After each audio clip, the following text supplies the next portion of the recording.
yenu Afrika yenu tichaverenga mirayiro yaMwari ine gumi. Exodus 20 kubva pavhesi 1.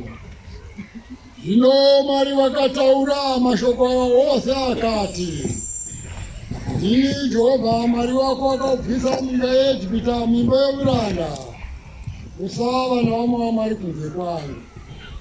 Usazviitira mufananidzo wakavezwa, kana uri mufananidzo wechinhu chiri kudenga kumusoro, kana wechiri panyika pasi, kana wechiri mumvura pasi penyika. Usapfugamira izvozvo kana kuzvishumira, nokuti Jehovha Mwari wako ndiri Mwari une godo, ndinorova vana nokuda kwezvivi zvamadzibaba avo, kusvikira kurudzi rwechitano rwechina rwevanondivenga, ndichiitira nyasha nezviuru zvamazana vanondida, vanochengeta mirayiro yangu. Usareva zita raJehovha Mwari wako pasina, nokuti Jehovha angarege kupa mhosva unoreva zita rake pasina. Rangarira zuva reSabata kuti urichengete rive dzvene. Ubate mazuva matanhatu uite mabasa ako ose, asi zuva rechinomwe iSabata raJehovha Mwari wako.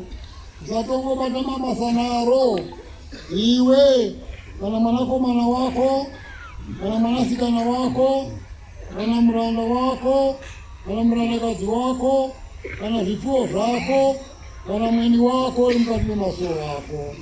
Nokuti namazuva matanhatu Jehovha wakaita denga nepasi negungwa nezvose zviri mukati mazvo, akazorora nezuva rechinomwe. Naizvozvo Jehovha wakaropafadza zuva reSabata akariita dzvene. Kudza baba vako namai vako, kuti mazuva ako ave mazhinji panyika yaunopiwa naJehovha Mwari wako.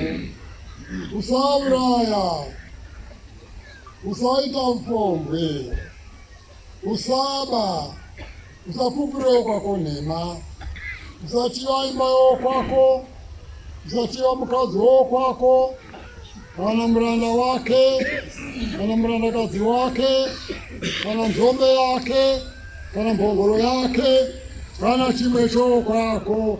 Kudza Jehovha, kudza Jehovha.